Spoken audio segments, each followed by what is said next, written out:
Daddy, I want maple syrup in my pancake. Sabi ni Kara, ang 4 na taong gulang na anak ni Vivian. Okay baby, wait lang ha. Nagluluto pa si Daddy ng sunny side up. Sagot naman ni Kevin sa bata. Sa kusina ay makikita ang 3. Si Vivian, Kevin at Kara. Nagluluto si Kevin ng almusal habang nakaupo naman sa hapag ang mag-ina. Ikaw, Kara, hindi ka dapat nag-uutos sa daddy mo. Malaki ka na. Kaya mo nang lagyan mag-isa ng maple syrup ang pancake. Sagot naman ni Vivian na pinapangaralan ang anak. Agad namang sumimangot si Kara at napatingin sa gawin ni Kevin. Naghahanap ng kakampi sa nararamdamang pangaaway ng ina. Ano ka ba, Vivian? Habang buhay na prinsesa para sa akin si Kara. Kaya susundin ni Papa ang mga gusto niya. Saad naman ni Kevin, sabay pisil ng ilong ni Kara na ngayon ay ngiti-ngiti na sa kanya. Aba, ay ewan ko sa inyo. Lalaking spoiled ang bata dahil sa ginagawa mo, Kevin. Bahala ka, ikaw rin ang mahihirapan dyan. Saad naman ni Vivian na naiiling. Nag-uumpisa na sa pagsasandok ng sinangag sa kanika nilang plato. Alam mo, Vivian, mas maganda na ito. At least alam ni Kara kung paano dapat siya tratuhin ng lalaki. Dapat, mala prinsesa, para hindi siya mapunta sa lalaking paiiyakin lang ang puso niya. Sagot naman ni Kevin habang tuwang-tuwa na tinatanggap ang sinandok ni Vivian na almusal para sa kanya. Oo nga, pero wag mo naman palagiin. Paano kapag wala ka na? Hindi mo ba naisip na baka makahanap ka ng iba at mag-asawa? Saad ni Vivian. Pabulong ang mga kataga na binitawan sa dulo. Ay sus, ang sabihin mo, ayaw mo ako mawala. Vivian, pwede mo naman sabihin ng diretsyo. Ginagamit mo pa talaga ang bata. Pilyong saad ni Kevin, natutuwang ayaw talaga siya pakawalan ni Vivian. Pilyo, wala akong sinasabing ganun. Ayaw ko lang masaktan ng bata kung sakali mang wala ka na sa amin. Alam mo naman, hindi natin sigurado ang mga bagay-bagay. Sagot ni Vian at sinimulan na sumubo ng kanin. Ipinagsawalang bahalang iniisip na baka nga dumating ang araw na umalis na si Kevin sa kanila. Paano mangyayari yun? Kayo ni Kara ang pipiliin kong palaging uwian. Alam mo, Vian, palagi kong kailangan ng yakapsul mo. Saad ni Kevin na pinapagaan ang atmosfera ng paligid. Ayaw niya sa lahat ay kapag nagdududa si Vivian sa kanyang pananatili. Ewan ko talaga sa'yo, Kevin. Kumain ka na nga lang dyan. Natatawang saad ng dalaga at magaan talaga ang paligid basta nariyan ang kanyang kaibigan. Maya-maya pa ay tumunog na ang school bus na naghihintay sa pagbaba ni Kara. Daycare na ito ngayong taon. Ngunit nakikitaan na nila ng potensyal at talino. Dali-dali naman itong bumaba sa upuan at dumiretso sa kanyang ina. Bye, Mommy. Ingat po sa work. Saad ni Kara sabay halik sa pisngi ni Vivian. Bye, Daddy. Take care of Mommy. Saad muli ni Kara habang yumayakap sa leeg ni Kevin. Pagkatapos ay tumakbo na ito palabas ng kanilang tahanan. Dala-dala ang lunchbox na inihanda ni Kevin. Tumunog na ang bus hudyat ng pag-alis nito. Nabalot sandali ng katahimikan at tanging tinidor at kutsara lamang ang maririnig. Sa tingin mo, dapat na bang malaman ni Kara na hindi ikaw ang tunay na ama niya? Tanong ni Vian kay Kevin na ngayon ay nagpatigil sa binata sa pagkain. Bakit naman? Ako na ang tatay niya. Kaya ko naman magpakaama para sa kanya. Hindi mo ba naiisip? Baka mag-asawa ka na o makahanap ng nobya. Ayoko naman na makulong ka sa responsibilidad na hindi sa'yo. 4 na taon nang patay ang asawa ko. At sa tingin ko, kaya ko nang buhayin na mag-isa si Kara. Saad ni Vian nang maingat. Gusto niyang maunawaan ni Kevin na magiging maayos lang sila mag-ina kahit wala ito. Ngumiti si Kevin. Naisip niya na kung alam lang ng babae kung gaano niya ito kamahal noon pa lang, na high school sila, ay baka iba ang sitwasyon nila ngayon. Alam mo, Vian, kaibigan mo na ako noon pa man. At simula nang nilabas mo si Kara sa mundo, noong naaksidente ang asawa mo at namatay, pinangako ko sa sarili kong poprotektahan ko kayo habang buhay. Kung di kayo, magiging bakla na lang ako. Dagdag na biro nito upang gumaan ang loob ni Vivian at mawala ang alinlangan. Ang totoo ay matagal nang mahal ni Kevin si Vivian. Ngunit hindi maamin-amin sapagkat ayaw niyang isugal ang pagkakaibigan na nabuo ng 10 taon. Nakapag-asawa si Vivian at nagbunga ng supling. Sa kasamaang palad ay naaksidente ang kabiyak at namatay. Kaya siya na ang tumayo at umaktong ama ng bata. Salamat, Kevin. Ikaw na talaga maaasahan ko simula pa noon. Hindi ko alam kung paano ko mababayaran ang utang na loob ko sa'yo. Hay, o siya, maliligo na ako at papasok pa tayo sa trabaho. Saad ni Vivian at tumayo na sa hapag at dumiretso sa palikuran. Madali lang naman magbayad, Vivian eh. Mahalin mo lang ako. Bakit ba ang manhid mo?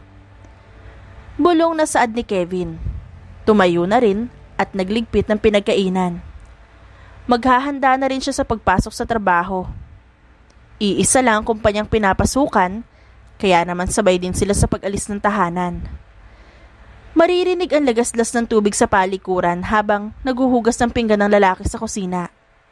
Iniisip ni Kevin na meron kayang magbabago kung aamin siya kay Vivian.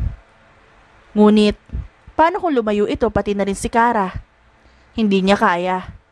Kaya naman naisip niyang itago na lamang ang nararamdaman tulad noon. Natapos sa paghahanda sa pagpasok ang dalawa. Nakasuot sila ng formal sapagkat sila ay nagtatrabaho sa opisina.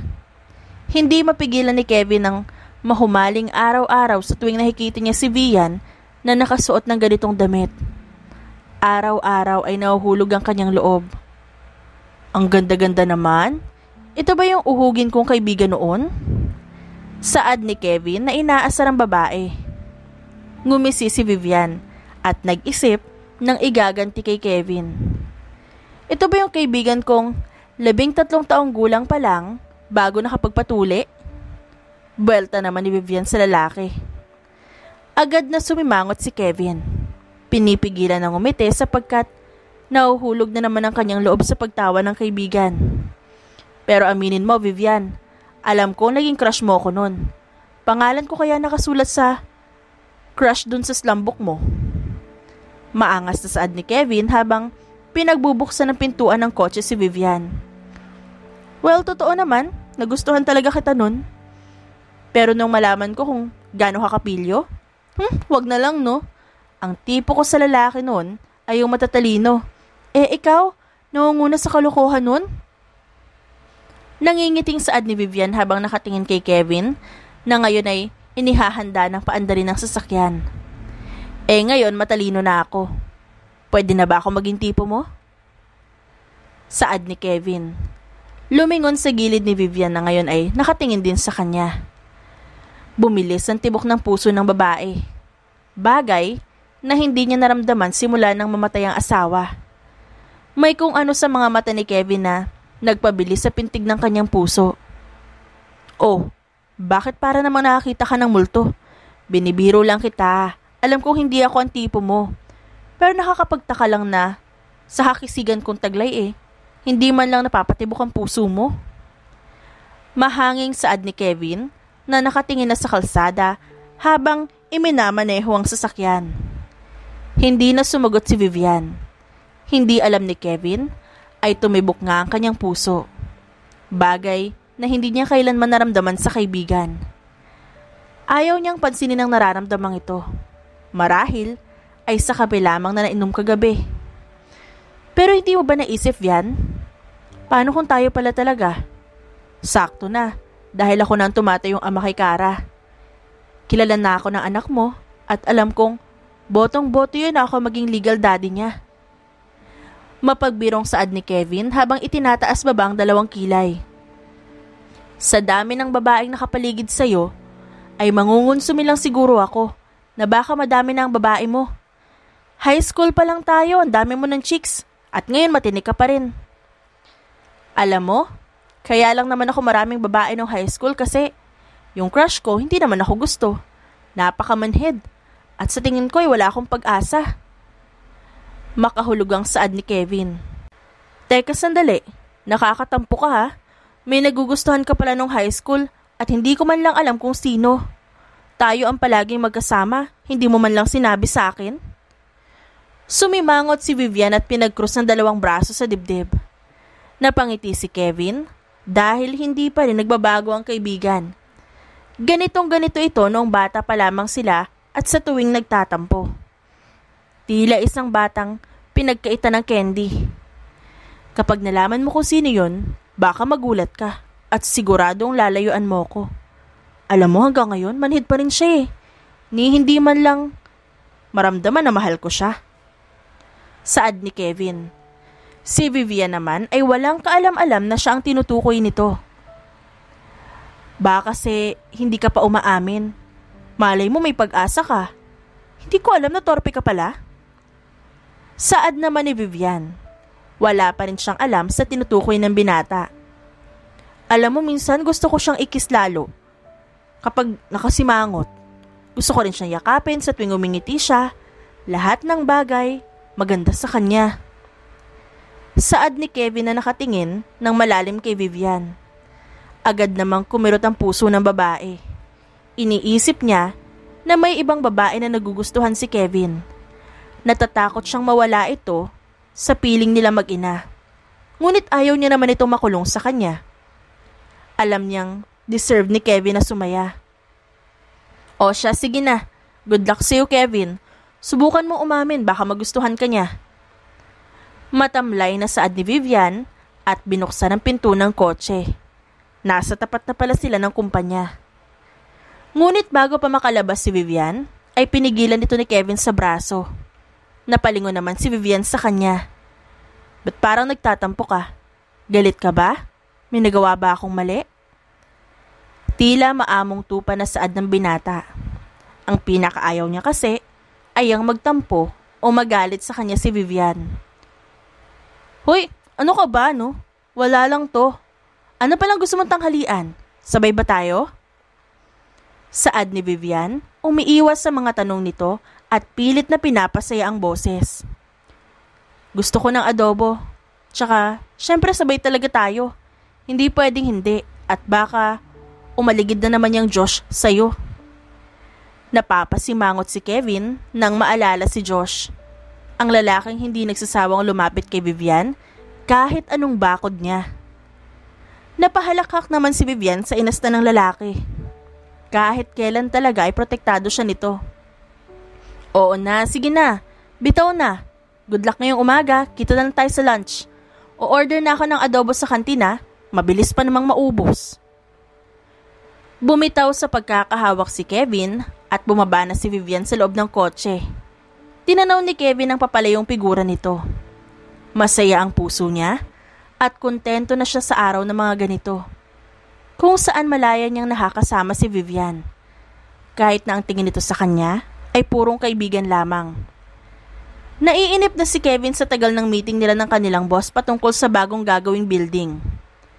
Nakita niya kanina si Vivian na sa tanghalian. Ngunit napakadamot ng oras. Ang bilis. Namimiss niya ito ngayon. Okay, it's a deal. We are looking forward to work with your company. Sabi ng investor ng kumpanya. Naglalahad ng kamay, hudyat na tapos na ang meeting nito. Nakipagkamay si Kevin pati na rin ang mga kasama nila sa meeting. Umalis na isa-isa at sila na lamang ni Mark ang natira. Pre, may meeting daw mamaya. May company vacation daw sa Romblon. Regalo ni boss sa mga empleyado. Oh, aba, iba rin si boss ah. Sabagay, wala ang kumpanya na to kung wala tayong empleyado niya. Saad ni Kevin na ngayon ay papunta sa main hall kung saan gaganapin ang meeting. Sa wakas, ay makikita niya na muli si Vivian. Sa pagpasok niya sa malawak na silid, ay hinanap agad ng mata niya ang babae. Hindi naman mahirap makita ito, sapagkat sa lahat ng empleyado, Litaw ang ganda nito. Agad na napakunot ang noo niya nang makitang papalapit na naman ang kasamahan nito sa trabaho na si Josh. Marahil ay nagpapapansin na naman dito. Nandito na naman tong bubwit na to? Bakit ba hindi niya maintindihan na bawal niyang lapitan si Vivian? Nakasimangot na sabi ni Kevin. Malalaki ang hakbang niyang lumapit sa babae. Nang makarating siya sa pwesto nito, ay agad siyang umupo sa tabi. Isinandal ang ulo sa balikat nito. Nagitla naman si Vivian. Paglingon niya, si Kevin pala ang lalaking sumandal sa balikat. Vivian, masakit ang ulo ko. Gusto ko na umuwi. Naghihintay na sa atin si Kara. Saad ni Kevin na ngayon ay nakakapit sa braso ni Vivian. Sandali lang Kevin ha, may meeting pa tayo. Sobrang sakit na ba na ulo mo? Tanong ni Vivian sabay salat sa noo ni Kevin. Pinapakiramdaman kung mainit ba ito. Vivian, una na ako Bukas na lang kita tatanungin patungkol sa project ng team namin. Nahihiyang saad ni Josh sapagkat nakikita niyang tila abala siya sa pag-uusap ng dalawa. Oo nga pala Josh, pasensya na hindi kita maaasikaso. Masakit kasi ang ulo nitong si Kevin. Saad ni Vivian. Ayaw niya namang magtunog basto sa unang kausap. Ayos lang, sige una na ako. At lumakad na ito papalayo sa kanila. Hindi naman mapigilan ni Kevin na mapangisi habang yakap-yakap ang braso ni Vivian. Nakasandal pa rin ang ulo niya sa balikat nito at naamoy niya ang matamis na pabango ng babae. Naiinis talaga siya sa lalaking yun. Halatang gustong kuhain ang loob ni Vivian. Good afternoon, employees of Saavedra Incorporated. We have a special announcement to our dear employees. So magkakaroon tayo ng vacation sa Romblon at wala kayong gagastusin. Cover ng kumpanya ang lahat-lahat, pati tirahan, pamasahe, pagkain, at iba pa so we can enjoy in 4 days. Saad ng babae na nag-a-announce ngayon sa stage. Napuno ng bulong-bulungan ang loob ng silid.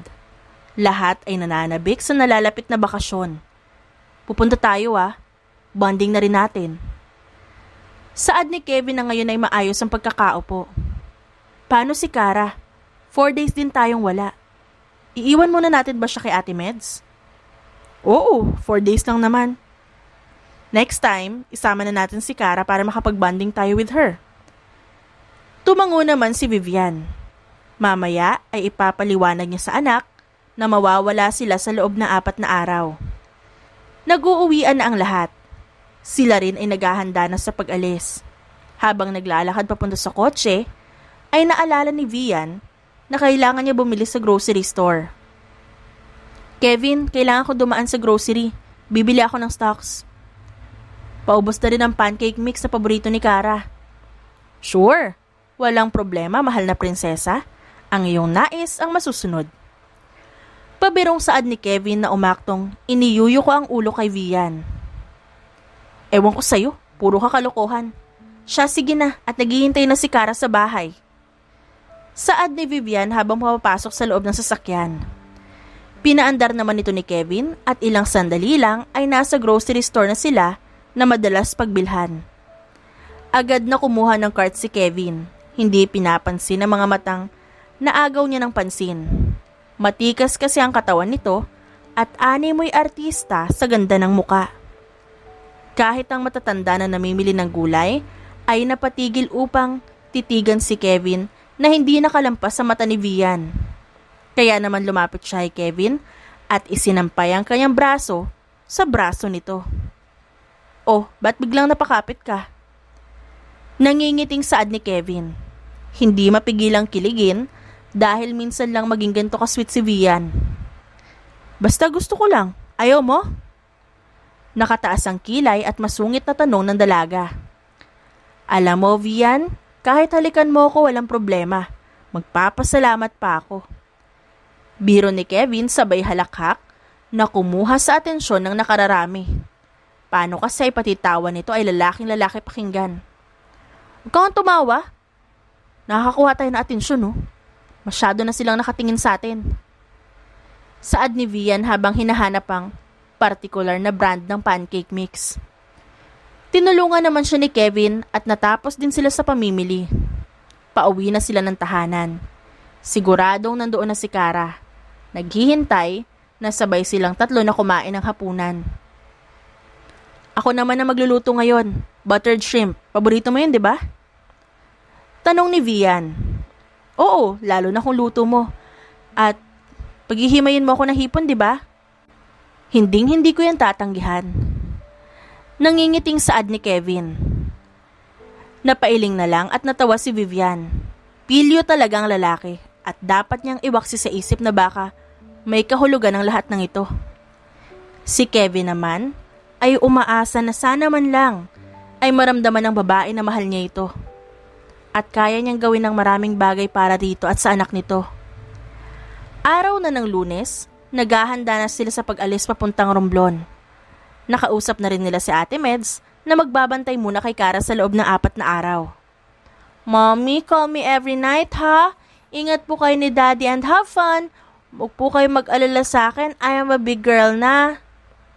Sabi ni Kara habang nilalaro ang spaghetti na binili nila sa Jollibee. Mommy will miss you. Pagbalik namin, magbabakasyon tayo at babawi kami sa'yo. You're a big girl. Pero ikaw pa rin ang baby ni Mommy. Saad naman ni Vivian habang yakap-yakap ang bata. Lumapit si Kevin at niyakap ang dalawa. Kara, be a good girl ha. Huwag mong bigyan ng stress si Ate Meds. We will be back in 4 days. We will miss you. I love you, baby. Saad naman ni Kevin na yakap pa rin ang dalawa. I love you both. Saad ng bata at pinagpatuloy na ang pagkain. Si Vivian at Kevin naman ay humanda na sa pag-alis. Sa kotse sila sasakay at hindi na sa company bus papuntang Batangas Port.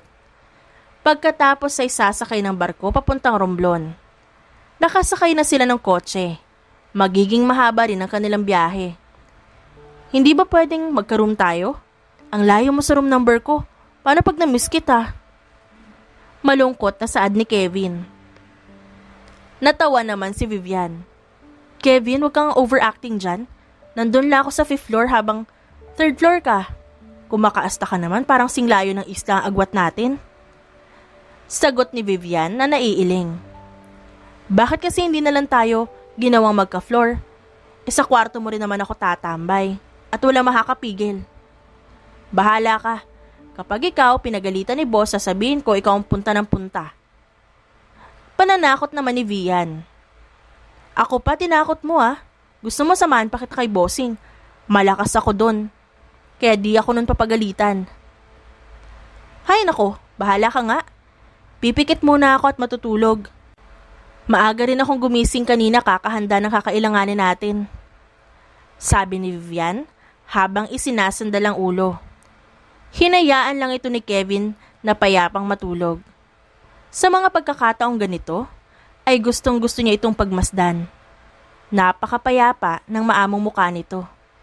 Tila hindi ito ang babaeng iniirapan siya sa tuwing naiinis sa pangaasar niya. Gusto kita, Vivian. Gustong-gusto na umabot sa puntong minamahal na kita. 10 taon ko na tong dala. Sana marinig mo rin ang bulong ko kahit minsan. Vivian, mahal kita. Mahinang saad ni Kevin sa natutulog na si Vivian. Naghihintay si Kevin kung narinig ba siya nito ngunit wala. Kahit maliit na bakas ng paggalaw. Hindi narinig ng babae, tulad noon at maging hanggang ngayon. Ipinagpatuloy niya ang pagmamaneho at ilang oras lamang ay nakarating na sa Batangas Port. Vivian gising, nandito na tayo. Sasakay na tayo sa barko. Doon ko na lang ulit matulog. Saad ni Kevin habang mahinang tinatapik ang pisngi nito. Dito na tayo? Ilang oras din pala akong tulog. Sabi ni Vivian at pupungas-pungas pa sa pagising. Oo nga nahiya naman ang driver sa hilik mo. Dinaig pa yung tunog ng radyo sa kotse. Natatawang saad ni Kevin. Agad naman siyang inirapan ng babae. Aba, nagrereklamo ka ba? Taas kilay na saad nito. Hindi po, ma'am. Tara na. At baka tayo pa ay maiwan. Sabi ni Kevin habang bitbit ang mga gamit sa kanilang dala. Inakyat na nila ang barko at hinanap ang kanilang pwesto. Mga 8 hanggang 10 oras ang biyahe papuntang Romblon. Kaya matagal-tagal pa nila bago makikita ang isla. Agad na dumiretso sa railing si Vivian. Gustong-gusto niya na makita ang papalubog na araw. Yung nag-aagaw ang kulay sa langit. Napupuno ng kahel kasabay ng tunog na hampas ng alon. Ang ganda, no? Kasing ganda mo, Vian. Saad ni Kevin na ngayon ay nasa kanyang likod at yakap-yakap siya sa braso. Ba't ka naman nakayakap? Tsaka maganda naman talaga ako. Sabi ni Vivian sabay tawa sa sariling kahanginan. Hayaan mo lang muna ako yakapin ka. Ang bango kasi ng buhok mo. Parang dati lang nung bata pa tayo, amoy araw pa to. Natatawang saad ni Kevin. Inaalala ang dating hitsura ni Vivian nung bata pa sila. Excuse me, kahit naman amoy araw ako nun, marami pa rin nanliligaw sa akin. Tsaka maganda naman ako, hindi lang ako marunong mag-ayos. Pagtanggol naman ni Vian sa sarili. Oo na, maganda ka na. Wala namang may bala kumontra. Tsaka naalala mo nun, di ba gusto natin ikutin ang mundo? Pumunta sa mga bansa? Oo, tas pasasakayin kita ng Ferris wheel. Kaya lang, takot ka sa matataas na lugar. Naalala ko nga, naihi ka sa pants mo nung niyaya kita sa Ferris wheel sa peryahan.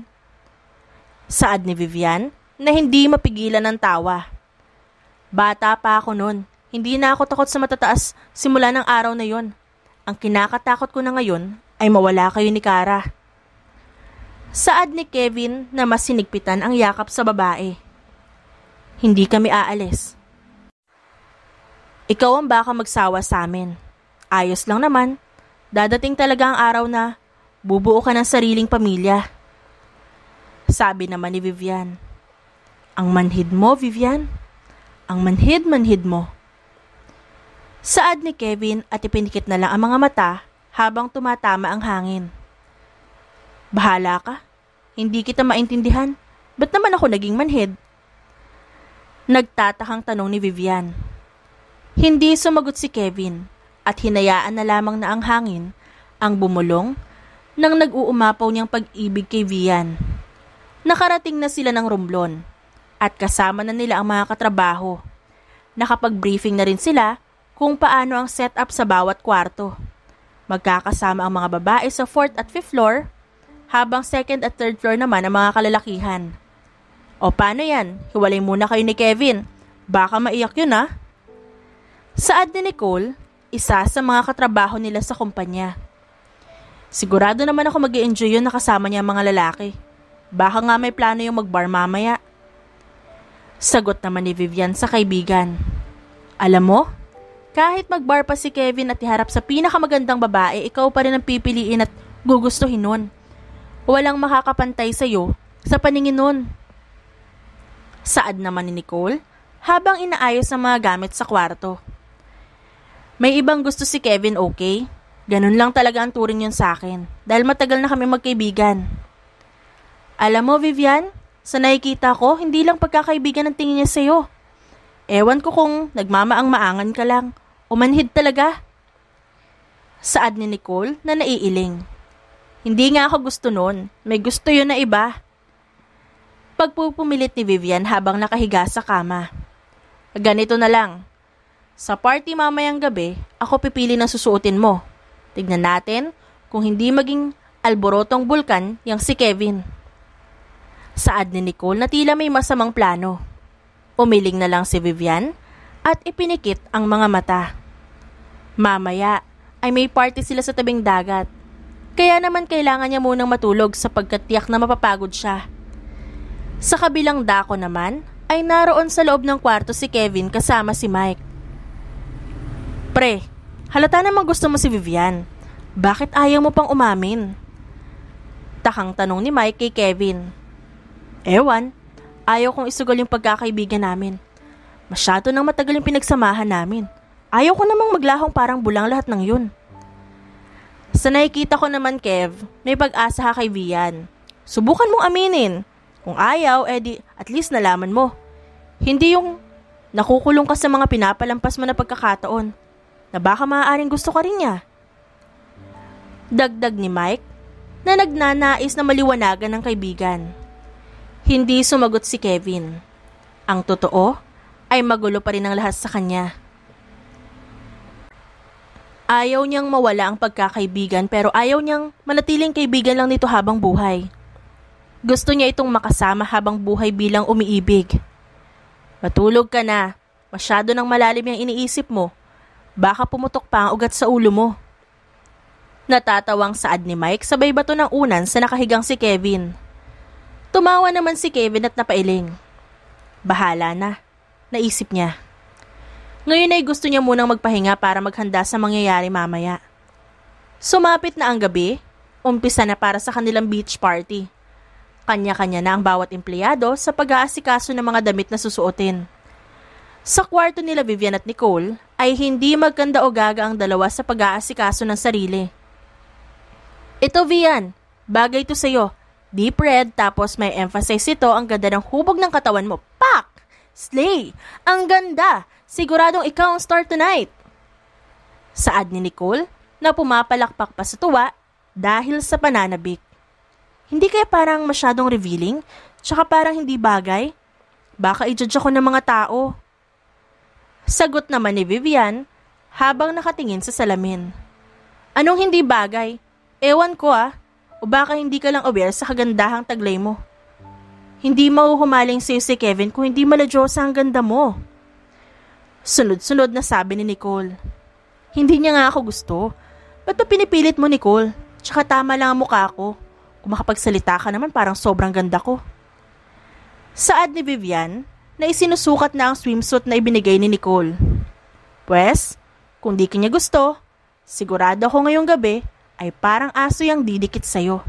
Pustahan, hindi ka lulubayan yan ngayong gabi. Determinadong saad ni Nicole. Naisuot na ni Vivian ang damit. Kita ang kinis at hubog ng kanyang katawan. Hinayaan niya lang din na nakalugay ang maalong buhok. Nilagyan din siya ni Nicole ng lipstick at blush on. Tila nabuhay ang kanyang mukha dahil sa kulay. Wow, ang galing mo Nicole. Parang gumanda ako dahil sa makeup mo. Saad ni Vian na natutuwa sa nakikita sa salamin. Natural ka ng maganda. Kaya effortless ang pag-makeup ko sa'yo. O siya, perfect na tayong dalawa. Pwede na tayong umalis at bumida. Humagikgik na saad ni Nicole sa kanya. Nakaitim si Nicole na one piece, maganda rin ang hubog ng katawan nito. Maiksi ang buhok na hanggang balikat at mas maliit ng isang dangkal sa kanya. Lumabas sila ng kwarto. May suot silang parang jacket na manipis upang hindi ganun ka-revealing kung bababa sila sa palapag. Marami na ang tao sa baba at may mangilan-gilan na rin nakatrabaho ang naroon. Napapatingin ang karamihan sa kanila at hindi mapigilan ni Nicole na tumawa dahil dito. O diba sabi sa'yo perfect tayo eh. Tignan mo ang daming tumitingin. Paano na lang kaya ang reaksyon ni Kevin yan kapag nakita ka? Pilyang saad ni Nicole sa kanyang gilid. Naiiling na lang siya at lumingas sa paligid. Wala pa rin si Kevin kaya naman naiisip niya na baka naroon pa ito sa kanilang palapag. Kumuha na lang siya ng cocktail na iniikot sa mga tao at sumimsim siya rito. Masarap ang lasa nito. Pero mahahalata pa rin ang alak na nakahalo rito. Speaking of Kevin, nandiyan na sila ni Mike. Saad ng babae na nakatingin sa dalawang figura na papalapit sa kanila. Hindi mapigilan ni Vivian na mamangha. Naka-board shirt lamang ang lalaki at walang pang itaas. Tamad itong nakatingin sa paligid, ngunit agad na nagliwanag ang muka, ngunit kumunot ang noo noong nakita ang suot niya. Ayan na, mag-uumpisa na sa pagrereklamo si Kevin sa suot mo. Yan ba ang sinasabi mong hindi ka gusto? Mapanuksong saad ni Nicole. Umalis na sa kanyang gilid at sinalubong ang nobyong si Mike. Malaki naman ang bawat hakbang ni Kevin papalapit sa kanya. Tumigil sa harap niya si Kevin at agad na niyapos ang kanyang bewang. Bakit naman ganyan ang suot mo? Masyado kang maganda. Ang dami tuloy tumitingin sa'yo. Naiinis ako, Vian. Gusto kong dukutin ang mga mata nila. Nakasimangot na saad ni Kevin habang yakap ang babae. Nasa beach tayo, Kevin. Alam ka na mabalutin ko ang sarili ko. Siyempre magsusuot ako ng ganito. Paliwanag naman ni Vivian. Hindi niya maintindihan kung bakit mabilis ang tibok ng puso niya. Ngayong yakap siya ng lalaki. Yakap pa rin siya ni Kevin sa gilid. Wala itong balak umalis. Ngayong nalaman nito na ganun ang suot niya. Marami rin ang babaeng panakanak ang tumitingin sa binata. Paano ba naman kasi, kita ang abs nito at matipunong dibdib. Kunot din ang noon nito at tikom ang bibig dahil sa hindi pa rin nawawalang inis. Pasok na lang tayo sa loob. Pwede naman tayo magparty ng tayo lang dalawa. Naiinis ako kay Josh na kanina palingon ng lingon sa'yo. Saad ni Kevin na nakapulupot pa rin sa kanyang bewang ang kamay. Hayaan mo lang. Baka naman hindi ako ang tinitingnan. Tsaka mas maganda kung i-enjoy natin ang gabing to, diba? Minsan lang tayo magpunta ng Romblon. Sulitin na natin. Paliwanag naman ni Vivian upang kumalma ang lalaki. Sige, pero hindi ka aalis sa tabi ko. Babantayan kita. Mahirap na at baka mabastos ka. Saad ni Kevin. Napatawa na lang si Vivian sa inasta ng binata. Anong tingin mo sa akin? Bata, malaki na ako. Kaya ko ng sarili ko, okay? Oo nga. Sino ba nagsabing maliit ka? Malaki ka naman talaga. Pwede ka na nga ulit magka-baby eh. Pilyo at makahulugang saad ni Kevin. Napasigaw naman bigla sa sakit si Kevin dahil sa biglaan at pabirong pagkurot ni Vivian sa kanyang tiyan. Ikaw, Vian, ha? Gusto mo lang talagang pisilin ang abs ko eh, kunwari ka pa. Bumonghalit ng tawa si Kevin at napahawak sa kanyang tiyan. Namula naman ang babae dahil sa kahihiyan. Tumalikod siya at dumiretso na sa dagat upang magtampisaw. Malapit na sa paglubog muli ng araw. Tinatanaw naman ni Kevin ang papalayong figura ng dalaga. Kung titingnan nito sa malayo, ay tila perpekto ang tanawin. Kung meron lamang siyang kamera, ay tiyak na gugustuhin niyang kunan ng litrato ito. Ang papalayong figura nito, ang papalubog na araw, at ang malamyos na haplos ng dagat. Agad niyang tinakbo ang distansya ng dalaga at sumigaw. Vivi, sandali lang, hintayin mo ko. Lalangoy tayo. Sigaw ni Kevin na parang bata habang tumatakbo. Naiiling na lang ang mga kasamahan nila sa trabaho. Halatang malakas na ang tama ni Kevin kay Vivian. At si Vivian naman, masyadong manhid upang mapansin ang nararamdaman ng lalaki. Narinig ni Vivian ang sigaw ni Kevin. Kapag tinatawag siya nitong Vivi, ay alam niyang masyado itong masaya at nais makipaglaro. Kaya naman tumakbo siya palayo sa lalaki at ilang sandali lamang hinabol siya nito. Nagtatawanan at halakhak ang maririnig sa dalampasigan. Sa sandaling pagkakataon ay nalimot nila na may mga kasamahan sa trabaho sa paligid. Sa pagkakataong yon ay naramdaman nila ang pagkabata.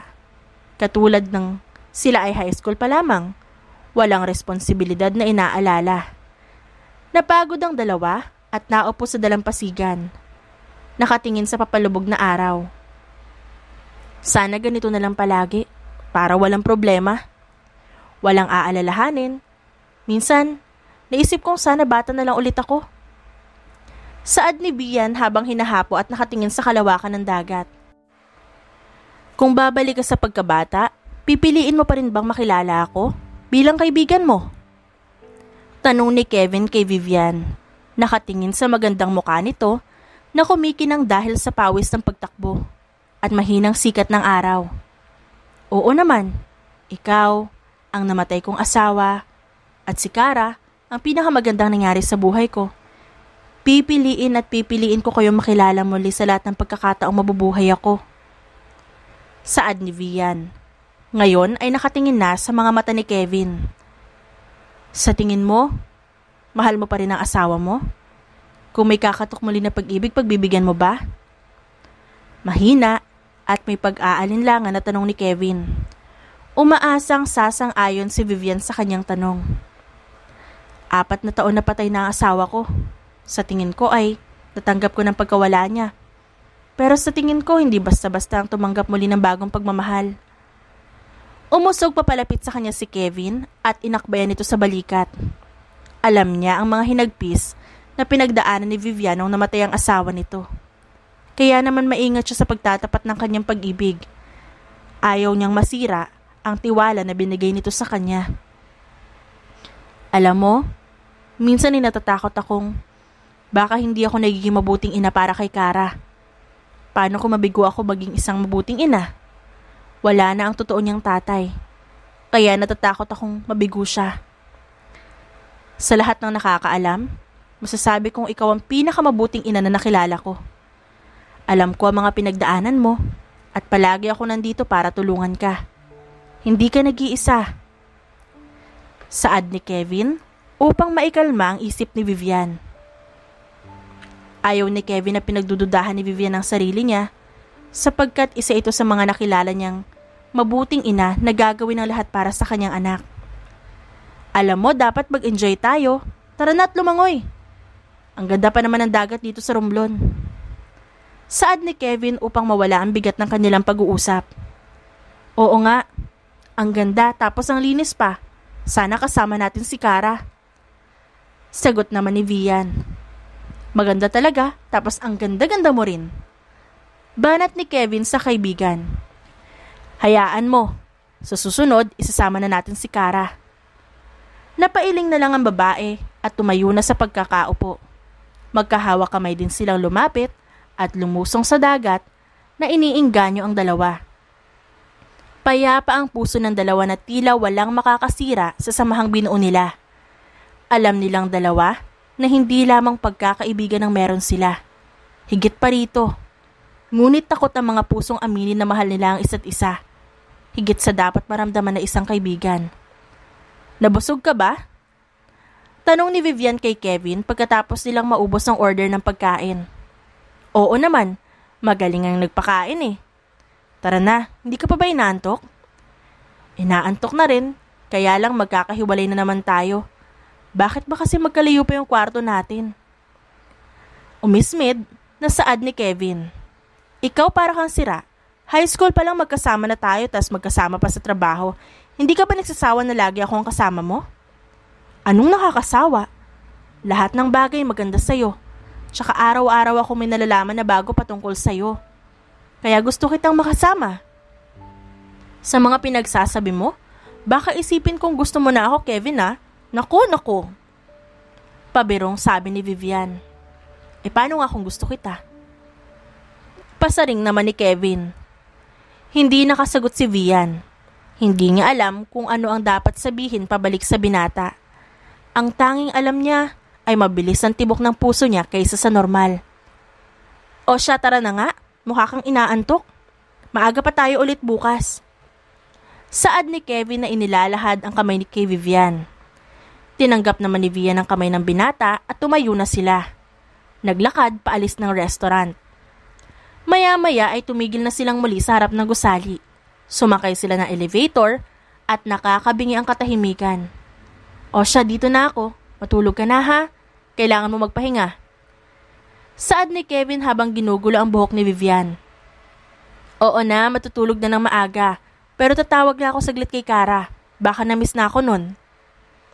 Sagot naman ni Vian habang inaalis ang kamay ni Kevin sa kanyang ulo. Sige, kamustahin mo rin ako sa kanya. Sabi mo, miss na siya ng daddy niya. Good night, Vivi.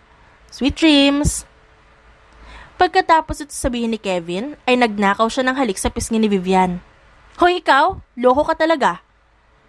Pasigaw na reklamo ni Vian, ngunit wala na siyang nagawa dahil pasara na ang elevator. Nagtataka si Vivian kung ba't malawak ang ngiti niya habang pumapasok sa kwarto. Dahil ba ito sa halik ni Kevin sa kanyang pisngi? Kung gayon, di nagustuhan niya. Sumasakit ang ulo ni Vivian sa kakaisip. Maaari kayang gusto niya ang lalaki? Ang kaibigan niya sa loob ng 10 taon? Ipinikit ni Vivian ang mga mata. Sa pagbaling niya sa kabilang dako ng kama, ay nakita niya ang kanyang wallet. Sa loob ng kanyang wallet ay naroon ang litrato ng yumaong asawa na si Leo. Napakabata pa nito ng kunin ng mundo. Isa si Leo sa masasayang nangyari sa buhay niya. Ngunit naisip niyang, sana ay hindi pagmamalabis kung bubuksan niya muli ang puso sa pag-ibig. Leo, kamusta ka na dyan? Binabantayan mo ba kami ni Kara? Huwag kang mag-alala. Mabuti kami. At may tumutulong sa amin. Si Kevin. Leo, sana hindi mo ikasama ng loob ha? Kung pipiliin kong umibig muli. Ngayon lang ulit ako nakaramdam ng saya. At sana gabayan mo ko sa magiging desisyon ko. Saad ni Vivian na may pagpatak ng luha sapagkat naalala niya ang kabutihan ng namatay na asawa. Nakatulog si Vivian na may hawak na larawan. Sa kabilang dako ay papaakyat sa kwarto ni Vivian si Kevin. Naalala niyang nalimutan niya ang susi sa loob ng bag ni Vivian. Malas talaga. Sa lahat ng pwedeng iwan, susi pa. Ayos lang, at least makikita kong muli si Vivian. Nangingiti nitong Saad. Naisip niya marahil baka payapa pang tulog ang dalaga. Hindi niya na lamang ito gigisingin. Kumatok siya sa pinto. Vivian, kukunin ko sana susi ko, naiwan ko sa bag mo eh. Saad ni Kevin sa labas ng kwarto habang nagkakamot ng batok. Ayaw man niya itong gisingin pero wala siyang choice. Walang sumagot at puro katahimikan lang, kaya naman sinubukan niyang buksan ang pinto. Sa swerte, hindi ito nakalak. Marahil ay hinihintay na dumating si Nicole na kasama nito sa kwarto. Pagpasok ay hinanap niya ang bag ng dalaga. Ngunit napansin niya ang babae na hawak ang larawan ng yumaong asawa at may patak ng luha sa gilid ng mata. Nasaktan ang puso ni Kevin. Ang akala niya ay nalimot na ng babae ang asawa nito. Tuluyang nalusaw ang kanyang pag-asa na baka gusto rin siya nito at may tsansa na sila sa pagmamahalan. Marahil ay mahal mo pa si Leo, kaya hindi mo pa nais muli ang pag-ibig. Naiintindihan ko naman, pero hindi ko sinabing hindi ako nasasaktan. Siguro ay kailangan ko munang dumistansya para sa kapakanan nating dalawa. Saad ni Kevin habang tinatanggal ang hibla ng buhok na tumatakip sa mukha ni Vivian. Mabigat man ang puso ay lumabas siya ng kwarto at tila wala sa sariling naglakad pabalik sa loob. Maya-maya ay pumasok muli sa loob si Mike. May dala-dala itong bote ng alak. O Kevin, inom tayo. May dala akong alak galing sa labas. Ayos at nakalibre. Saad ni Mike, hindi alam ang labis na kalungkutan ng kaibigan. Ayos, kailangan ko ng alak at baka hindi ako makatulog. Nakita ko si Vivian. Hawak pa rin ang litrato ng namatay na asawa habang natutulog. Sagot naman ni Kevin. Kaya pala matamlay ka. O, siya, bilang mabuting kaibigan, sasamahan kitang malasing ngayong gabi. Sagot naman ni Mike na inihahanda ang gagamitin sa pag-inom. Alam mo pre, pakiramdam ko kailangan ko munang lumayo kay Vivian para sa akin at sa kanya. Para rin siguro, maproseso namin ang nararamdaman. Litanya ni Kevin. Siguro nga, palagi kayong magkasama kaya siguro hindi nyo napoproseso ang nararamdaman. Dapat nga muna lumayo ka muna. Para sa kinabukasan mo at para na rin kapag may lakas ka na ng loob, maamin mo na yung nararamdaman mo sa kanya. Saad naman ni Mike. Totoo nga, haharapin ko na ngayon ano man ang resulta ng aking pagtatapat sa kanya. Saad naman ni Kevin, sabay inom ng alak na ibinuhos ni Mike sa kanyang baso. Bahala na bukas. Basta ang alam niya, mahal niya si Vivian. Kinabukasan ay panibagong activities na naman ang inihanda ng kumpanya. Ano na naman kayang gagawin ngayong araw? Sabi mag-hiking daw tayo. Sabi ni Nicole na bagong gising. Mag-hiking? E di dapat pala maayos ang susuotin ko. Ang dami pa namang makati sa gubat. Sagot naman ni Vivian na tumayo sa pagkakahiga. Sus, andyan naman si Papa Kevin, siguradong hindi ka pababayaan. Asar naman ni Nicole. Sirato, kung ano-anong sinasabi mo sa akin kaya siguro iba nang naiisip ko. Nahihiyang sagot naman ni Vivian. Uy, namumula ka. Kinikilig ka no? Bakit? Ano nangyari kagabi? Nag-kiss kayo no? Gigil na tanong ni Nicole. Anong kiss? Walang nangyari kagabi. Kumain lang kami tsaka lumangoy. Sagot naman ni Vivian sa kaibigan. Hindi ako kumbinsido batay sa pamumula mo. Kaibigan mo ko. Kahit madaldal ako, alam ko naman kung paano magtago ng sikreto. Ano kasi, pakiramdam ko gusto ko na si Kevin. Mabilis ang tibok ng puso ko tuwing kasama ko siya. Ang totoo, kinikilig naman talaga ako sa mga banat niya. Pag-amin ni Vivian sa kaibigan na may halong pagkahiya sa lahat ng binitiwang salita. Oh my God! Di umamin ka na? Gusto ka rin niya. Ewan ko ba? At bakit hindi pa rin yun umaamin? Ubod ng torpe? Hay nako! Hindi naman ganun kadali yun. Tsaka paano kung di niya naman ako gusto, diba? Di nasaktan lang ang puso ko. Bakit? Sa lahat ng ginagawa at pag-aalaga sa'yo ni Kevin, sa tingin mo ba para lang sa pagkakaibigan ng lahat ng yon? Kung oo ang sagot mo, napakamanhid mo naman talaga. Sa totoo naman talaga, ibang pakikitungo niya sa akin. Naisip ko na, walang espesyal sa lahat ng ginagawa niya. Dahil nga matagal na kaming magkaibigan. Vivian, alam natin na may hangganan ng pagkakaibigan. Yang ginagawa ni Kevin sa'yo, iba na yan. Hindi lang dahil kaibigan ka niya. Bahala na. Ako nang bahala kung sandalhin mamaya ang pag-uusap namin. Tara na, lumabas na tayo at baka mahuli pa tayo. Pagtatapos naman ni Vivian sa kanilang usapan. Ang katotohanan ay naguguluhan din siya kung paano ipagtatapat ang nararamdaman kay Kevin. Marami pa rin siyang agam-agam. Naglakad na sila palabas. Naroon na ang kanilang mga katrabaho at nagtitipon-tipon na sa isang tabi. Lahat ay nakadamit pang hiking. Oh, nandun na pala si Kevin. Tignan mo, todo lapit na naman si Marina. Nag-aasta na namang nobya.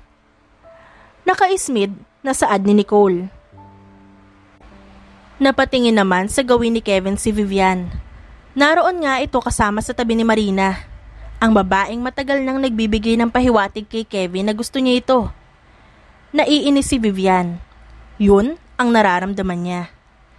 Nagtatawa na ng dalawa at may paghampas pa sa tiyan ni Kevin si Marina habang mapaglarong hinahawi ang buhok.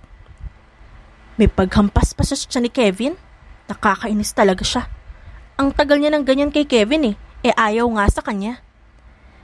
Nakasimangot na sabi ni Vian sa isang tabi. Napatingin sa kanilang gawi si Kevin. Nagtataka siya kung bakit nakasimangot si Vivian at masama ang tingin sa kanya. Nginitian niya si Vivian ngunit inirapan lang siya nito. Nagsusungit na naman si Vivian. Baka may dalaw. Saad ni Kevin na kinakausap ang sarili. Gusto mo talaga siya, no? Gusto mo tulungan kita? Pag silosin natin? Suwestyon ni Marina na nasa kanyang gilid. Paano naman magsiselos yan? Daig pa niya ng bakal. Ni hindi nga nararamdaman na mahal ko siya. Sagot naman ni Kevin na ngayon ay nakatingin na kay Marina. Alam mo, gusto kita nun. Pero nung nakita ko kung paano mo tingnan si Vivian, alam kong wala akong pag-asa dyan sa puso mo. Ayos lang naman. Happily engaged na ako. Sabay pakita ni Marina ng kanyang daliri. Aba, engaged ka na pala? Congrats. Sana kami rin ni Vivian ikasal balang araw. Hindi kayo ikakasal kung magpapakatorpe ka habang buhay. Kailangan mo rin gumawa ng moves. May plano ako. Gusto mo? Ano naman yan? Sigurado ka bang epektibo yan? Oo, tara lapit ka. Ganito ang gagawin. Habang nag-hiking tayo kunwari madadapa ako. Kaya bilang gentleman, syempre ipapasan mo ko. Dapat hindi mo muna pansinin ngayong araw si Vivian. Hayaan mo siyang magselos hanggang sa sumabog siya mamaya. Pabulong na saad ni Marina habang nakatingkaya dahil pilit inaabot ang tenga ni Kevin. Sige, deal. Siguradong gagana yan, ha? Effective. Maniwala ka. Saad ni Marina sabay kindat. Sa hindi kalayuan naman ay nakatingin sa dalawa si Vivian. Naiinis siya sa dalawa. Nadaig pa ang mga teenager kung magdikitan. Napaismid lalo si Vivian nang makitang kumindat si Marina kay Kevin at umalingaw-ngaw ang pilyong tawa ng lalaki. Oh, mukhang sasabog ka na dyan. Kalma lang. Maganda ka. Ilaban natin to. Nagbibirong saad ni Nicole sa kaibigan. Nakakainis. Subukan lang lumapit sa akin ni Kevin mamaya. Sisipain ko talaga siya. Gigil na saad ni Vivian. Tumawa ang kanyang kaibigan sa gilid. Nawiwili sa nakikitang inis sa mukha ng dalaga. Hindi na halos maipinta ang mukha nito. Mag-uumpisa na sila sa pag-akyat sa bundok. Hindi naman ito ganun kataas. Tama lang para pawisin at papagod ang mga hita sa malalaking hakbang. Ilang hakbang sa likod ang distansya ni Kevin sa gawin nila Vivian. Ouch! Sakit ang tuhod ko. Bakit ba kasi ang dulas ng bato? Ngumangawa na akto ni Marina na narinig ng halos lahat ng kanilang katrabaho na umaakyat sa bundok. Mukhang kalunos-lunos ang kalagayan ni Marina. Mahusay itong umarte, kaya naman walang nagkinala na parte lang ito ng plano nila Kevin. Ako nang bahala, bubuhatin ko lang muna siya. Parang hindi na ito makakalakad eh. Saad ni Kevin at inalsa ang katawan ni Marina. Salamat Kevin ang bait-bait mo talaga.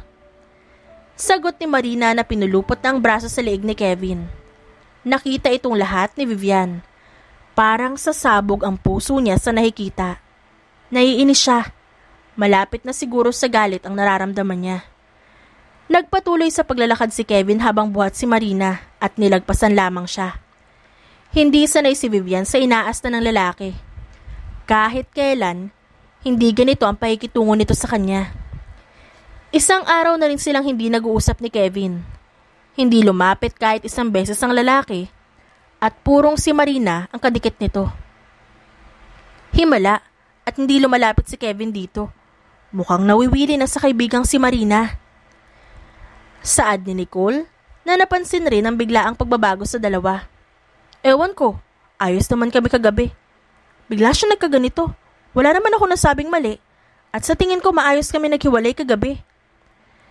Nagtatakang isip ni Vivian na nakatingin kay Kevin at Marina na ngayon ay nag-uusap pa rin sa di kalayuan. Magandang mag-usap na lang siguro kayo, no? Kung ano ba talaga ang meron kayo para klaro. At alam nyo sa isa't isa kung hanggang saan lamang ang linya nyo. Sagot naman ni Nicole. Tama. Hindi pwede ngayong gabi hindi kami makapag-usap.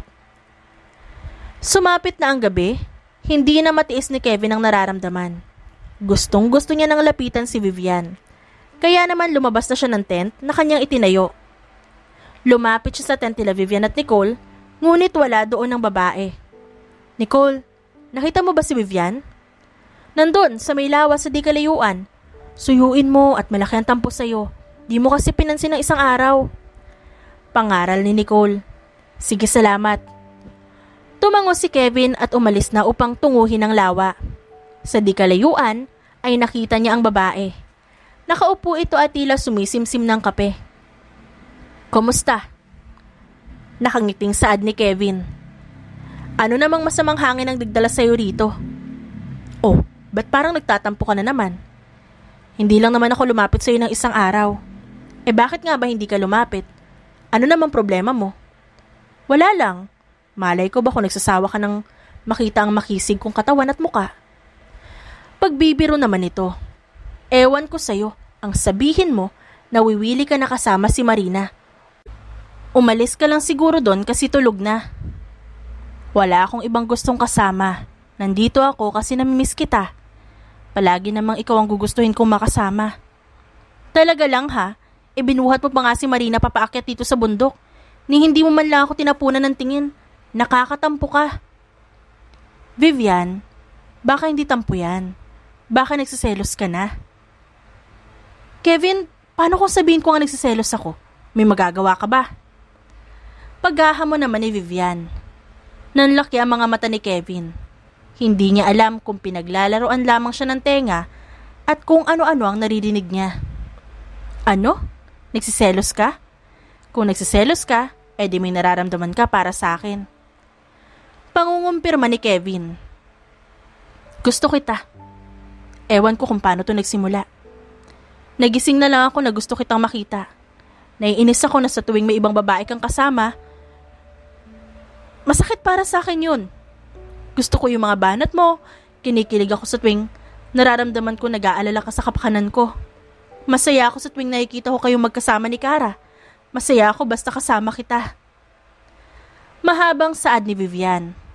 Gustong maiyak ni Kevin sa mga nalaman. Pagkatapos ng 10 taon ay sa wakas, minamahal na siyang pabalik ni Vivian. Ang akala niya ay bakal ang puso nito at hindi na nais na umibig pang muli. Hindi mo alam kung gaano ako kasaya, Vian. Kung alam mo lang kung gaano ako kabaliw sa'yo nung high school pa lang tayo. Minsan nga naisip kong sobrang manhid mo. Kasi hindi mo man lang nararamdaman na gusto kita. Gusto rin kita, Vivian. Higit pa sa pagiging kaibigan. Teka. Di ang tinutukoy mo na crush mo na manhid nung high school ay ako? Nagtatakang tanong ni Vivian. Oo. Grabe ang tagal mo bago na pagtanto.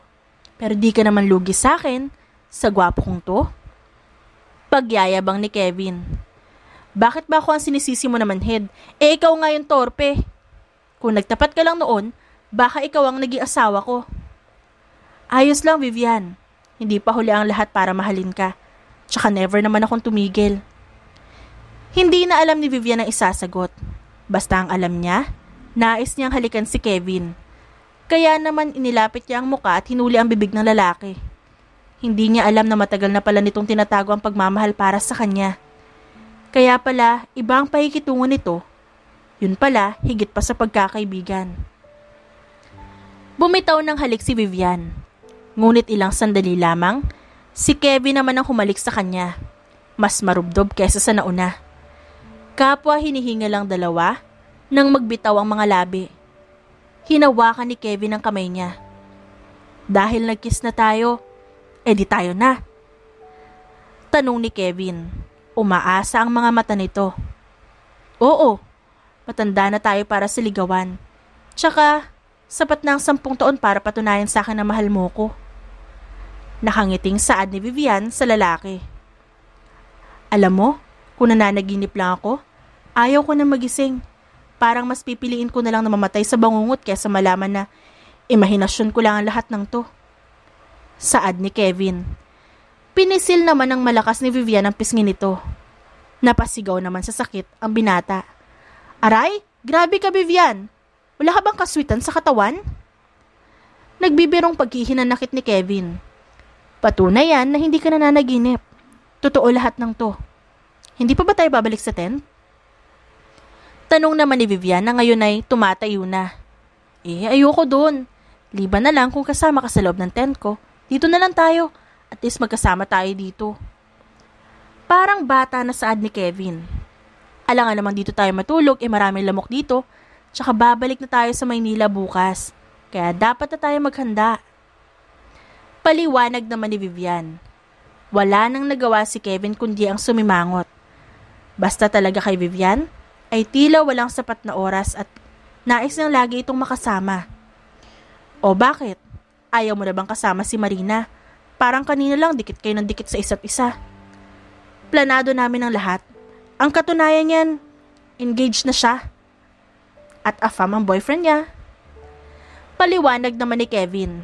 Hinampas siya ni Vivian dahil sa inis. Planado lang pala ang lahat ng yun at apektado naman siya. Sorry na. At least ngayon alam na natin na may nararamdaman tayo sa isa't isa, di ba? Epektibo pala talaga ang plano ni Marina. Ewan ko sa'yo, tara na nga bumalik na tayo sa tent. Natatawang saad ni Vivian at paberong hinampas ang braso ni Kevin. Gabi na nang nakabalik na sila ng Maynila. May dala-dala rin sila mga pasalubong na pagkain at laruan para kay Kara. Hello baby, good evening, we missed you. Namiss mo rin ba kami? Tanong ni Kevin sabay buhat kay Kara. Opo daddy, I missed you and mama so much. Sure naman po ako nag-enjoy kayo dun sa pinuntahan nyo, di ba? Sagot naman ni Kara.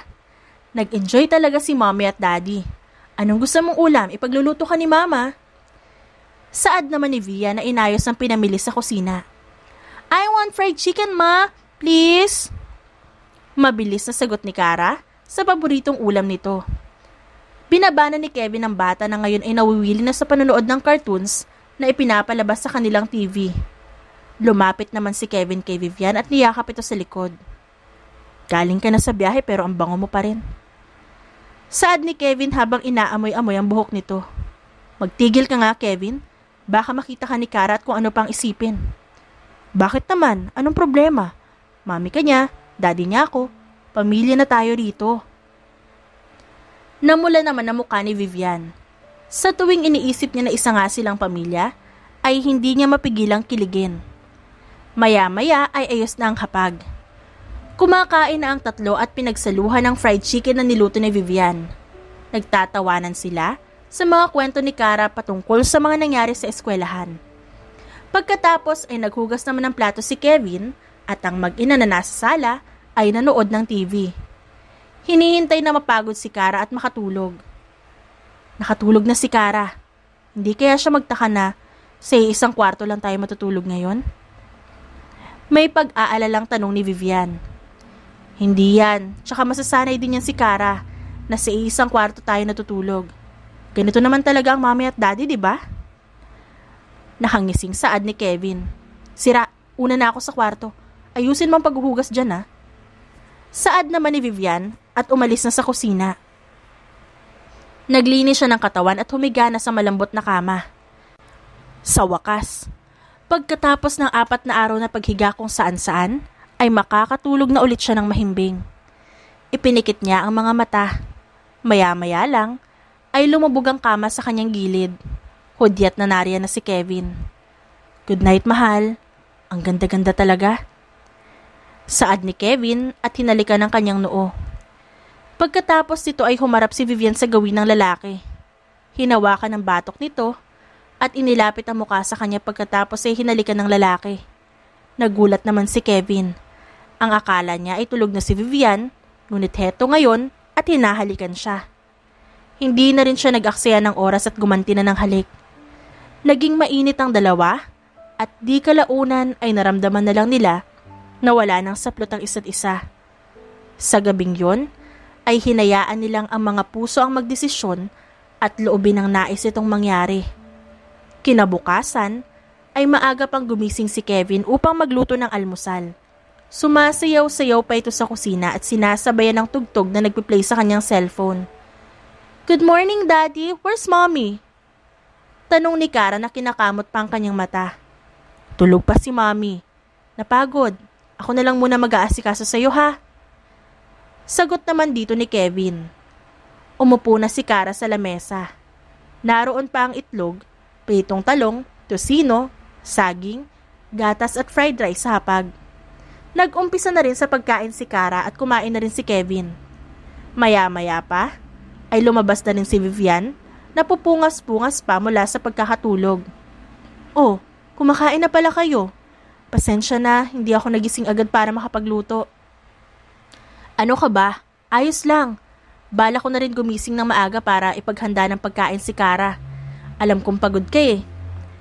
Saad ni Kevin sabay kindat sa kanya. Namulan na lamang si Vivian sa inasta ng lalaki. Kumakalam na ang sikmura niya, kaya naman umupo na siya at kinain ang nasa plato na isinandok sa kanya ni Kevin. Maya-maya lang dumating na ang school bus ni Kara. Niyakap sila nito at nagsabi na ng paalam. Tipikal ito na umaga para sa kanila. Walang paso kung kaya balak nila maglinis ngayong araw. Buong araw silang nag-ayos ng bahay, naglinis ng may halong harutan. Masaya ang dalawa at hindi na malaya na lumipas ang isang buwan. Gusto ko ng mangga na may bagoong. Saad ni Vivian 5:00 ng umaga. Ha? Wala pa namang laman na yung tiyan mo. Gusto mo na agad kumain ng maasim? Tanong ni Kevin. Nag-aalala na baka sumakit ang tiyan nito kung kakain agad ng mangga sa umaga. 1 linggo ng ganito si Vivian. Kung ano-ano ang naiisipang kainin at mabilis magtampo sa tuwing hindi niya nasusunod. Ang sabihin mo, ayaw mo akong bilhan. Bahala ka dyan. Huwag mo akong kausapin. Saad naman ni Vian at tinalikuran sa pagkakahiga si Kevin. Ito naman nagtatampo agad. Ito na, babangon na ako para bumili. Huwag ka nang magalit. Malambing na suyo ni Kevin. Gisingin mo na lang ako kapag may mangga na. Nakaismid pa rin na sagot ni Vivian. Tumayo naman si Kevin at lumapit kay Vivian. Hinalikan niya ang pisngi nito at umalis na sa kanilang tahanan. Pinaandar niya ang motor. Bibili siya ng mangga sa palengke at maghahanap na rin ng bagoong. Buti na lang at may maagang tindahan na bukas at madali lang sa kanya ang pagbili. Pagkatapos ito ay dumaan siya sa mga nagtitinda ng alahas. Sikat ang bilihan na ito at iniwan niya muna ang mangga at sinabit sa kanyang motor. Miss, Gusto ko sana ng singsing para sa fiancé ko. This section po, sir. Ito po ang mga singsing na ginagamit kung nais niyong mag-propose. Magalang naman na sagot ng sales lady. Maraming magagandang mga bato. Lahat ay siguradong babagay sa kamay ni Vivian. Ngunit nakuha ng kanyang pansin ang pulang bato na tila ginawa para lamang kay Vivian. Miss, gusto ko ang kulay red na yon. Bibilhin ko na. Saad naman ni Kevin. Kabisado niya na ang daliri ni Vivian, kaya alam niya ang sukat na sasakto sa mga daliri nito. Here it is, sir. This cost 15,000 pesos. Inabot naman ni Kevin ang kanyang card at nang natapos sa pagbili, ay tinago na ang singsing. Bukas ay pupunta sila ng Romblon, gaya ng ipinangako kay Kara. Balak niya rin doon mag-propose dahil ang lugar na yon ang naging saksi ng kanilang pagtatapat sa damdamin sa isa't isa. Bakit naman ang tagal mo? Tanong ni Vivian at agad siyang niyakap nang dumating sa bahay. Naghanap pa ako ng mangga at bagoong. O eto na, pero kumain ka muna baka sumakit ang tiyan mo. Sagot ni Kevin sabay haplos sa buhok ni Vivian. Ayoko na pala ng mangga, mas gusto kita. Saad ni Vivian at mas mahigpit pa siyang niyakap. Natawa naman si Kevin at niyakap ng mahigpit pabalik ang babae. Kahit na nagsusungit ito nitong nakaraang linggo, ay hindi naman ito pumapalya na lambingin siya parati. Ready ka na bukas? Babiyahe tayo, di ba? Oo naman, nakahanda na yung mga gamit ni Kara. Bakit mo pala naisipang magbakasyon ulit sa Romblon? Wala lang, gusto ko lang kompleto tayo nila Kara kung sakali. Hindi na nagsalita si Vivian, bagkus niyakap na lang ng mahigpit si Kevin. Nitong mga nakaraang linggo ay gustong-gusto niya ang amoy nito. Baka maubos na ako kakaamoy mo niyan, Vivian ha? Baliw na baliw ka na sa akin ha? Saad ni Kevin at bumunghalit ng tawa. Gustong-gusto niya sa tuwing ganito si Vivian. Pakiramdam niya ay ayaw siya nitong pakawalan. Kinabukasan ay narating na nila ang Romblon. Excited si Kara na makapunta ng beach at makatapak sa buhanginan. Nililipad-lipad ang dress nito dahil sa hangin. Inayos nila ang mga gamit sa inuupahang hotel. Nagpahinga saglit at kumain ng tanghalian. Hapon na nang lumabas sila at naisipang lumangoy. Nagtatawanan ng tatlo at pinagtutulungan na basain ng dalawa si Kevin sa dagat. Aba, pinagtutulungan niyo akong dalawa ha? Sandali lang at nang mahuli ko kayo. Saad ni Kevin at lumapit sa dalawa nang may malalaking hakbang. Agad na tumili si Kara at tumakbo kay Vian. Kinuha agad ni Vian si Kara at tumakbo din. Hinahabol naman sila ni Kevin at nang maabot ay kiniliti ang dalawa sa buhanginan. Masayang-masayang tatlo. Nang mapagod ay inihanda na nila ang picnic at inilabas sa mga pagkain na kanilang inihanda. Masaya silang kumain at pinagsaluhan ng mga ito. Papalubog na ang araw at payapa na ang tatlo. Tumayo si Kara upang ituro ang bangka sa di kalayuan. Naiisip naman ni Kevin na yun ang magandang pagkakataon upang lumuhod at ayain ang kasal si Vivian. Tignan mo, Kevin, oh. Napakakulay ng bangka, ang gandang tingnan. Pumalakpak pa si Vivian habang turo ito. Hindi sumagot si Kevin, kaya naman lumingon siya sa kanyang likod. Labis ang pagkagulat niya nang makita ang nakaluhod ang lalaki at may hawak na singsing. Vivian, alam kong napakatagal at umabot pa ng 10 taon bago ako nakapagtapat ng pag-ibig sa'yo.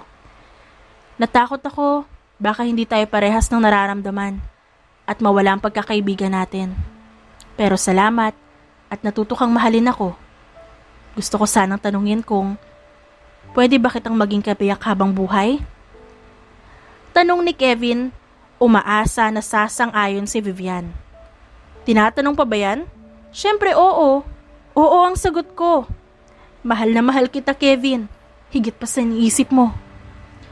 Oh my God! Ibig sabihin po ba ikakasal kayong dalawa? Di I will be the flower girl? Excited na tanong ni Kara. Oo, Kara. Ikaw ang pinakamaganda na flower girl sa aming kasal. Nakangiting saad ni Kevin at tumayo na sa pagkakaluhod upang ilagay ang singsing sa daliri ni Vivian. Teka, bago ang lahat may sorpresa rin ako sa inyo. May kinuha si Vivian sa bag na isang puting bagay at tinabot kay Kevin. Ano to? Pregnancy test? 2 linya? Di ba pag 2 ibig sabihin positive? Ibig sabihin buntis ka? Tanong ni Kevin at nanginginig pa ang kamay. Bakas ang hindi maipaliwanag na saya sa mukha nito. Oo, buntis ako. Kaya pala ang dami kong gustong kainin. Pasensya na at nasusungitan kita nitong nakaraang araw ha. Sagot naman ni Vivian. Agad siyang niyakap ni Kevin at napaiyak, saka tumawa. Kahit na ano pang iutos mo, susunod at susunod ako sa'yo.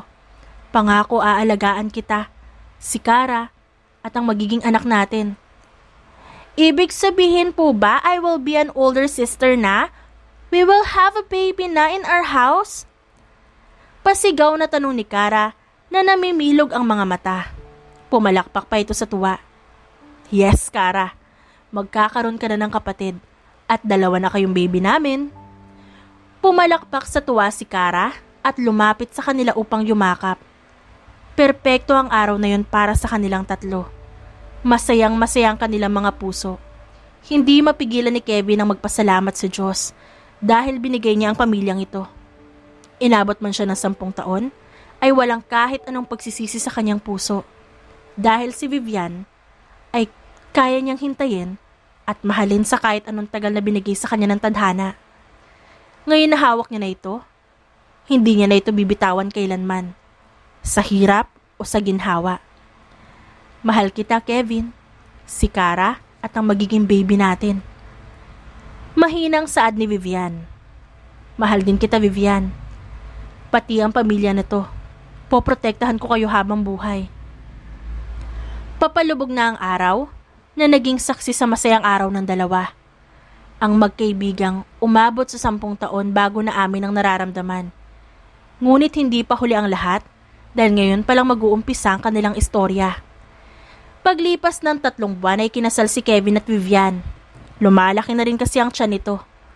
Tumigil na muna sa pagtatrabaho kaya naman si Kevin munang pumapasok mag-isa. Madalas din na bumibisita sa kanila si Mike at Nicole na ngayon ay masaya na ring engaged sa isa't isa. Si Kara naman ay tapos sa daycare at sumapit na sa 5 kaarawan nito noong nakaraang buwan lamang. Ayos ka lang ba dito? Baka mamiss mo ko palagi ha? Saad ni Kevin na nakayakap kay Vivian habang sila'y nakahiga at galing lamang siya sa trabaho. Siyempre namimiss kita. Miss ko na rin ang trabaho pero bawal ako ma-stress para kay baby. Sagot naman ni Vivian na ibinabalik ang yakap. Alam mo, Vivian, hindi pa rin ako makapaniwalang mag-asawa na tayo. Pangako, hindi kita hahayaang mawala sa akin kahit kailan. Saad ni Kevin, sabay halik sa noon nito. Mahal kita, Kevin. Hindi kami mawawala ng mga anak mo. Ikaw ang the best daddy in the whole wide world. Sagot naman ni Vivian nang nakangiti. Wala nang mahihiling pa si Kevin. Sapat na ang lahat ng yon. Basta narito sa bisig niya si Vivian, Kara at ang kanilang magiging anak. Sana ay panghabang buhay na ang kasiyahan niyang ito. The end. Dearest friends and avid listeners, don't forget to like our videos and subscribe to our channel for more wonderful stories. Mula sa aming main channel, Randall Tagalog Love Stories, and for our second channel, Miss R Stories, lubos po naming pinasasalamatan ang inyong suporta at pagtangkilik sa aming mga likang istorya. Ingat po kayong lahat and have a good day everyone. Paalam!